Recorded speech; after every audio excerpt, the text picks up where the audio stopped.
This is problem number 6 for assessment number 8. It says find sine of theta over 2, cosine of theta over 2, and tangent of theta over 2, given that cosecant theta is 17 over 15 and 90 degrees less than theta less than 180, meaning theta has to fall between 90 degrees and 180 degrees on the unit circle.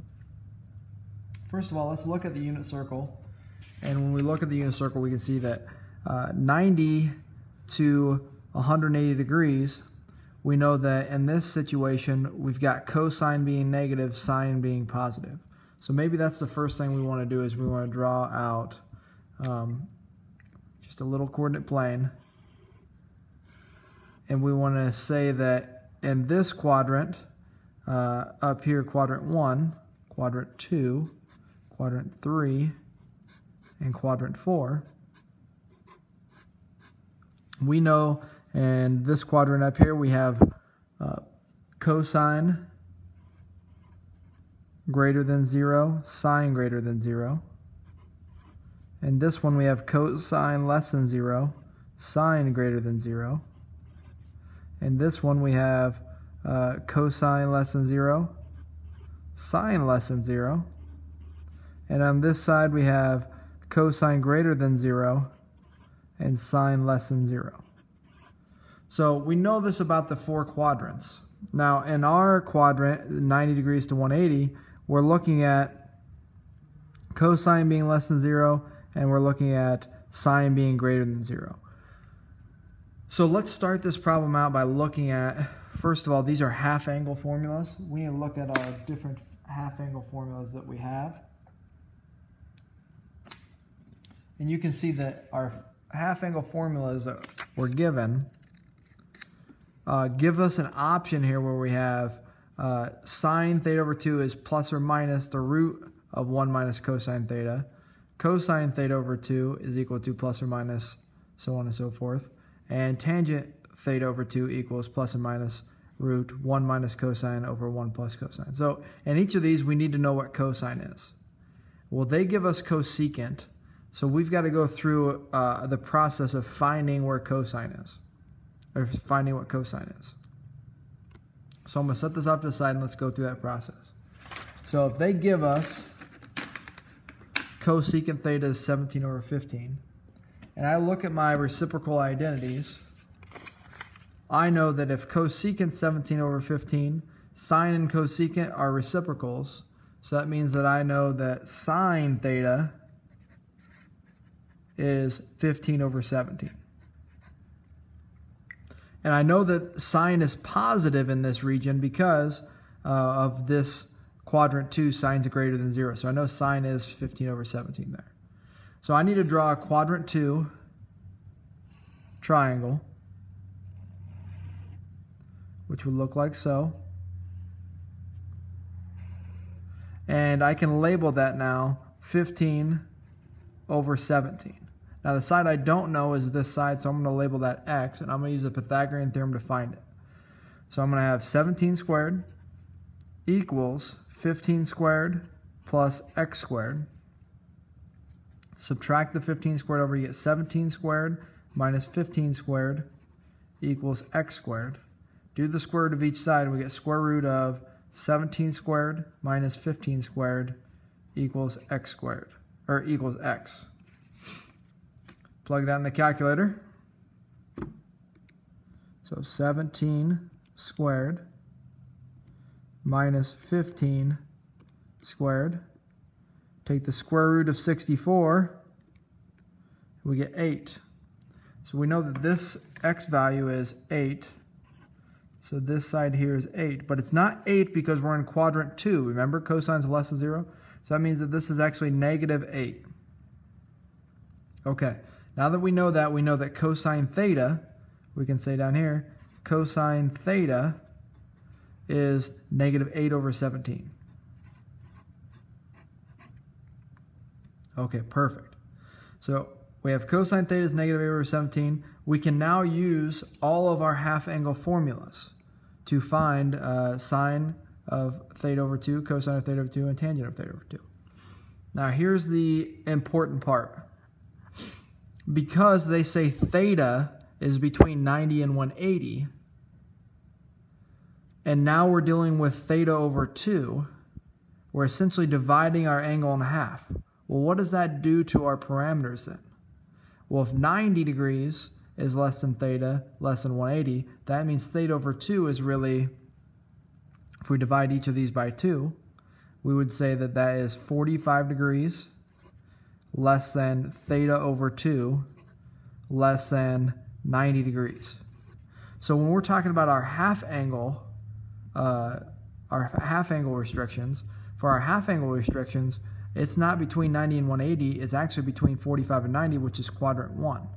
What does that mean about quadrant 1? Well, that means we know cosine is greater than 0, sine is greater than 0, and so is tangent.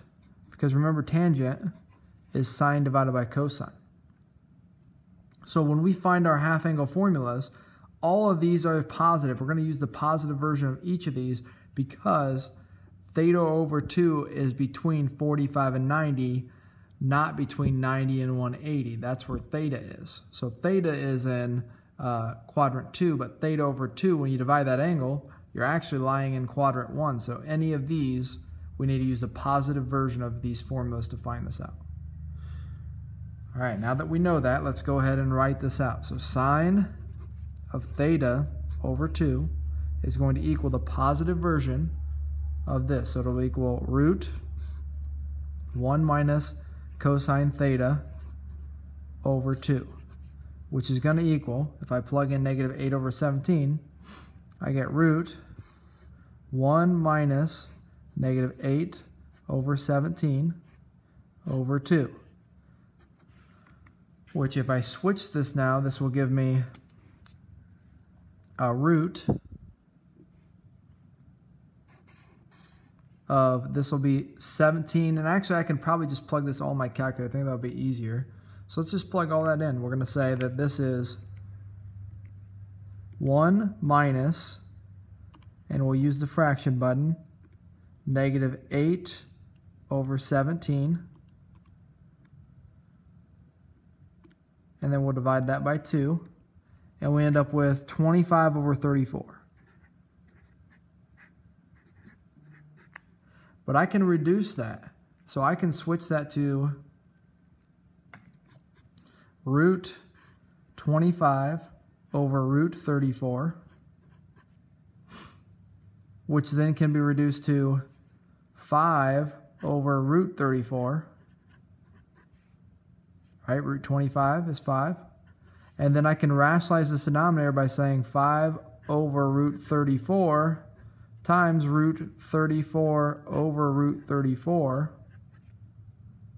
And this will give me 5 root 34 over 34. And that should be my solution for sine theta over 2. Now I want to go to cosine theta over 2. So if I go to cosine theta over 2, again, because we're dealing with theta divided by 2, we are in this region. So this is a very important piece. We're in quadrant 1. That means cosine has to be positive, which means I'm using the positive version. So I'm going to say 1 plus cosine theta over 2, and I'm going to take the root of that. So I get 1 plus 8 over 17 all over 2. Oh, and I screwed that up. That's not 8 over 17. Cosine was negative 8 over 17. So this should be plus, and I'll throw this in there, negative 8 over 17. So I end up with root 1 minus 8 over 17 all over 2. I can throw that in the calculator, and if I throw that in, it's going to give me 1 minus, hit the fraction button, 8 over 17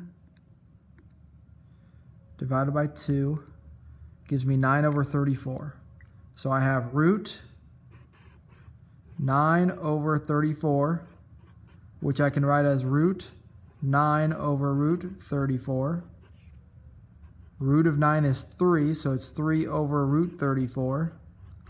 I can rationalize this by saying I want to times this by root 34 over root 34, which will give you 3 root 34 over 34. And that's cosine theta over 2. So finally we want tangent theta over 2.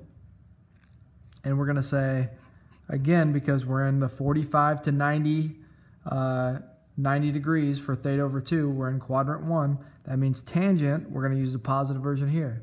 So we're going to say tangent theta over 2 is equal to root 1 minus, this would be negative 8 over 17, over 1 plus negative 8 over 17. Which will give you root of 1 plus 8 over 17 over 1 minus 8 over 17. We can plug that in the calculator. So 1 plus 8 over 17, and we'll divide that by 1 minus 8 over 17. We get 25 over 9. So we have root 25 over 9. When you do the root, we split that. We'll get root 25 over root 9, which gives you 5 over 3. So tangent of theta over 2 is 5 over 3. And so you can see we took the information at the very beginning, which was 90 less than theta less than 180, and cosecant is 17 over 15. We found which quadrant we were talking about, which was obviously quadrant 2 because 90 to 180. We found the x side, which gave us cosine. Once we figured this out, you can use the formulas to figure out what sine of theta over 2, cosine of theta over 2, and tangent of theta over 2 are. But the important part is that we realize our restriction changes when we take our angle and divide it by 2. We have to divide our restriction into 2 and look what quadrant's that in. That's in the first quadrant, and that determines whether or not we use the plus or minus version for each of these.